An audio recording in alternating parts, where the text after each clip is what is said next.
So what do you call yourself? Welcome to the LaTangela Show. Hey. Yeah, what can I do for you this fine day? This is your destiny. Hot, hot, hot. Right now. Welcome to the LaTangela Show. Kick it! Come on in and enjoy yourself. Right now. We gon' party like no one else. Welcome to the LaTangela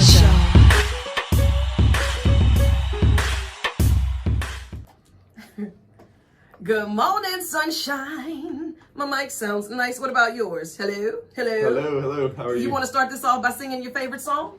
Oh man, I don't know about that. I kind of embarrassed myself. It's okay. You know, this is teamwork across the board. And thank you so much for taking time out of your schedule to join us today in the hot seat and on the tan line. Don't let the name scare you off, okay? Yeah, I'm good. Thank you. It's your first field trip to the madhouse, but just promise that it will not be your last. No, I guarantee you that. I'm looking forward to this. I appreciate you having me. Oh, anytime. You know, this is an extension of your office. We have so many of our listeners and so many of our viewers that depend on the information outside of the entertainment that we give. And being that you are now the new chief of the BRPD, you got your hands full. Congratulations on this position. Thank you very much. Yeah, so I've been with the department 21 years, but like you said, new chief of police, sworn in mid-January, so about 50 days in now. Halfway through my 100-day, kind of getting started, playing things I'm trying to accomplish. So yeah, it's been a good transition. That's good. And those are the things that I really want to talk about today because we don't know. And usually by the time we hear your voice in a news story, it's somebody else telling your story. You're about 50 days in this new role. What has been the biggest wow or unveiling of the curtain that has struck you within the first 50? I think the biggest wow is the number of people that want to talk to me.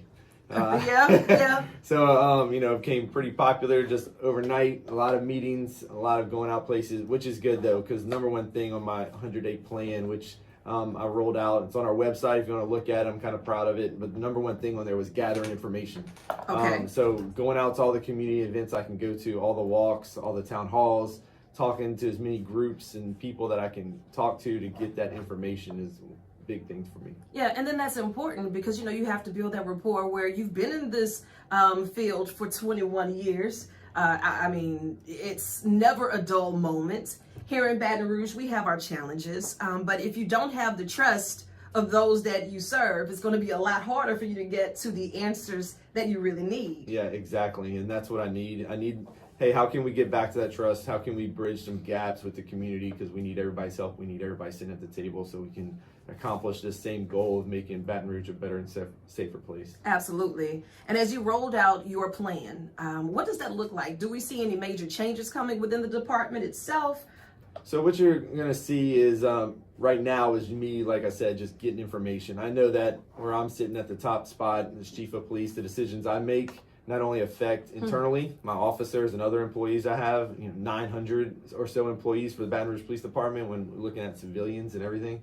So those decisions definitely affect there, but it has a trickle-down effect affecting the entire community on what I decide about policies and different things like that. Even discipline matters. So I want everybody's opinion and everybody's voice so I can make the best decisions for everyone. Right. And we have those upticks when it comes down to the crime, especially if it's coming down to the youngsters. We have a lot of kids that's facing their own obstacles, a lot of challenges, and sometimes it steers them in the wrong direction. What are we doing to start preventing that and to give them a little more hope versus the latter? Yeah, so unfortunately what we have seen, especially in our violent crime numbers, is the age of our suspects and the age of our victims getting younger and younger and younger. We're arresting 14, 15-year-olds for murder now, and it's a tragedy.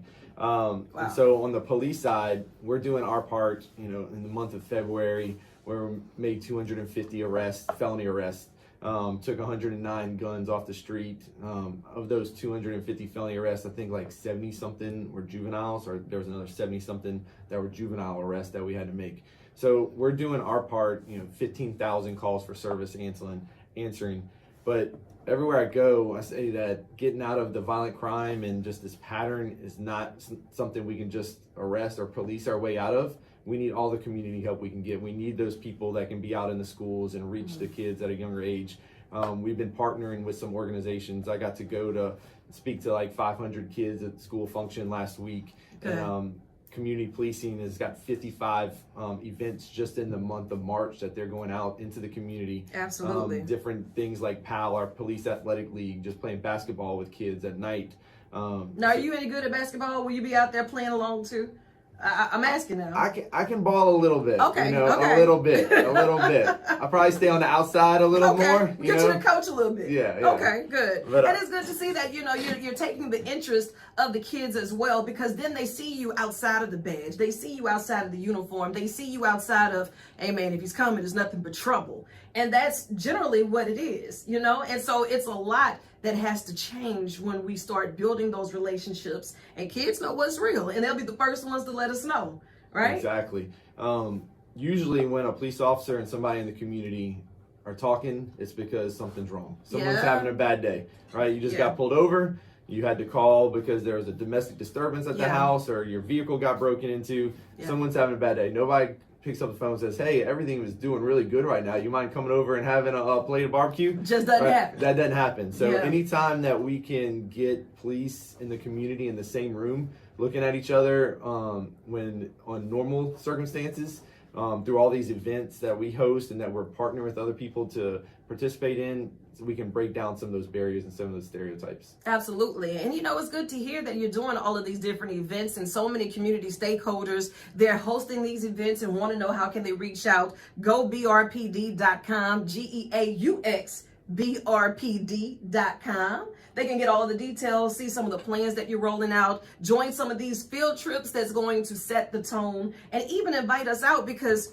as you're doing these things, we would love to have an extension say, you know what, this weekend, some of the safe opportunities for our families to be able to gather, some of the safe opportunities for our kids to be able to go out and just be kids. Because now when you're saying that you're arresting 14 and 15-year-olds, one, that's alarming. But then you're arresting them because they have pulled the trigger and taken someone's life. It's just like, whoa. That's 8th, 9th, 10th grade. Yeah, it's terrible. I have a 13-year-old myself, and just to think about a couple of years older, just to be in that lifestyle where, you think violence and guns are the option, it's not good. We need to reach out to these kids for sure. Absolutely.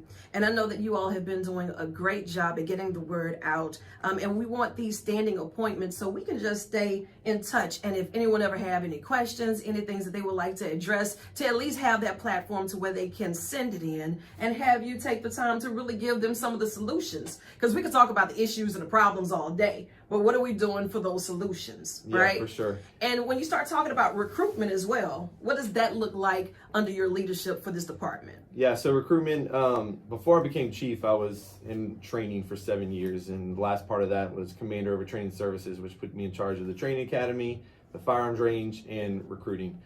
So recruiting is definitely big for me. We're short on the department. We're short across the board, about 130 officers short. We're short in our non-sworn positions as well. No. What does that look like? The non-sworn positions. So the non-sworn positions, we're talking about fingerprint techs. We're talking about dispatchers. We're talking about CIU. So maybe somebody's like, hey, I want to be a part of Baton Rouge Police. I want to be a part of helping the community, but I don't know about putting on a badge and a gun. Yeah. We have other ways that you can help. We have other opportunities and openings that we would love to hire you on. And, I've never really heard anyone say that we're hiring for the dispatch department. Tell me a little bit about that, because when you call 911, everything right then is escalated. So it's important that the voice on the other side of that speaker can either talk you off of a limb to stop you from pushing over the bridge, right? Yeah. How important of the training process is that? And what are some of the qualifications to even be a dispatcher? Yeah, so our dispatchers, I like to refer to them as the backbone of our department. And they do a great job handling all those calls when somebody is in distress. They need that help immediately. They have to talk to the person on the phone, and then they're talking to our officers, dispatching them to the scene, or when, they're the first ones, if our officers keying up, calling for help and needing something, they're the ones that have to try to calm that down and get help to them as well. Right. And so it takes somebody that has a little bit of typing ability, can speak to someone on the phone. We have a really good training program that we're even increasing right now. We actually just hired on 6 or 7 new dispatchers this past couple weeks, but we still have openings for more. Absolutely. And for all of the details on that, be sure to log on to gobrpd.com. Can't say it enough. GEAUX, BRPD.com. I know you have a wish list. You may not say it out loud, but if it's top tier on your list, the thing that you want to see under this magic wand that the world thinks that you have, to be able to fix the biggest hurdle right now, what does that look like for Chief Morse? Jokingly, I'm gonna say the one thing that I've been saying is I wish there's more hours in the day, so I Yeah. could accomplish more, so I could be Yeah. more places. But big thing for people to be involved. One, so for us to get more officers hired, get more officers be able to be on the street, get our recruiting numbers up, and then just more involvement overall with the community. The mayor's office has been very supportive, and they do a lot of great things with their Safe, Hopeful, Healthy initiatives. Yeah. So if you don't want to be a partner with us, partner with people like them, partner with some of the Mothers Against the Violence organizations, and partner with those kind of people so that we can all kind of get to this same goal. We need everyone working together so that we can accomplish. Because it's important, and I know that you and your team, you can't do it alone. If a parent or a guardian knows that this child has a beef with someone at the school or in the neighborhood or just in general, please say something. We have this culture to where snitches get stitches. Man, that's gotta grow old. It's gotta grow old. Yeah, and what we're seeing in our shootings is kind of a combination of just kind of domestic type stuff. But then what's really creeping up, what number is getting bigger, is this retaliation shootings. Yeah. So what we're seeing is, today's suspect is tomorrow's victim. Yeah. Where it's just these groups, and because of social media or because different schools or different rap labels, whatever the case may be, they don't like each other and they're turning to guns to settle those differences. Yeah, nobody's talking it out. Disrespect is loud, and the bullets, they never run out. Every day it gets harder for me to be able to do my job, to come in and report the news. So I can only imagine how hard it is for you and your team to put on a vest every single day and decide to walk into that. You know what I mean? It's not a job. It's got to be a calling, because it's got to be next level to put your life and everything that you believe in on the line, to say that I'm here to protect, I'm here to serve. And there's a level of accountability and transparency that has to be there across the board. 100%. And I think that's what is lost on vast majority of people, is what our officers do every day. They will go from a call. It was in the news just the other day about a 4-year-old getting a hold of a gun and shooting himself. Man, my listen. officers were the first ones on the scene and had to render medical aid to that 4-year-old. Come on. Within about 30 minutes, they were leaving that scene to go answer somebody's suspicions and about their door was left open in their house. And then they leave there to go handle an accident. And they leave there to go to... That's a lot to unpack. That is a lot. Yeah, so they're out there doing work after work after work after work. And people don't realize that and they're humans, and sometimes it wears on them. So that mental wellness part of it is something that's big on my administration, that checking on our officers. I've been going out to all the scenes, the homicide scenes. Yeah. It's been different, and it's been good, but it's been different being on the other side of the crime scene tape, as I call it. Yeah. I've been on the inside, but now I'm going on the outside talking to the families and being there with them as they grieved on their loved ones. And people need to just see this. They need to see that these bullets have names on them. Yeah. And what they're doing is not just affecting that one person, but it's affecting whole families and generations. Absolutely. And I'm so glad that you mentioned the mental wellness of the officers, because they do see a lot and there is no turning it off, right? And even with the fatigue that comes along with it, and then, it may get harder for you in these times to even be able to recruit, because of, people really don't know how to say I'm not okay if they're not okay. And when you have on a badge, everybody expects you to be a superhero. So how important is it that you have that space for your officers to know that, if you need that time, if you need these resources, we're bridging the gap, and we're forming relationships with people that can give you the professional help. It's extremely important. And since 2016, we've really amped up our mental health, mental wellness part for our officers. But I want to see us do better. We need to be more proactive with it instead of reactive. We need to be checking with our officers before they go handle the next call. We need to make sure just continuous check-ins, and we're empowering the supervisors to do that with some more training. Just really checking in with the officers, because at the end of the day, if we make a mistake, it makes the news. It's not like somebody makes a mistake in the fast food restaurant, you got the wrong fries, order, right? Yes, when an same. officer, their mental wellness starts going back, and they make a mistake, then it's newsworthy. So we have to really stay on top of that piece for sure. Absolutely. And look, I know that you all have been super busy, but I am grateful that you decided to take the time today. I look forward to having you back real soon. We got a list of events and field trips and job fairs and resources and all that good stuff. Just tell Portia the next time that she makes it here, we expect, because if it doesn't make me disco ball happy, I typically don't roll with it. So we just got to come up with our list of things that we'll need her to provide for us next time. Just, make it a little hard for her. I love it. So I want to encourage everybody. So that Go BRPD, that's our recruiting website. BRPD.com is our regular website. And on there, you can find a link that is Chat with the Chief.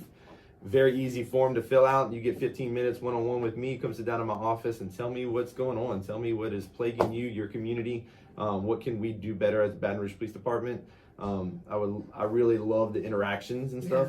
So we can work something like that out as well. Absolutely. Have some of your listeners, they want to get involved and talk to me. Say less. Say less. What? You open the door? Absolutely. These floodgates are now open. BRPD.com. Chat with the Chief. Chief Morse, you are the real MVP, and don't you dare let them tell you different, okay? Thank you, ma'am. I appreciate it. I know you got more work to do, so I'm going to let you chase the sun or let the sun chase you. But either way, get after it. I love you, and there's absolutely nothing you can do about it. Aww. Perfect.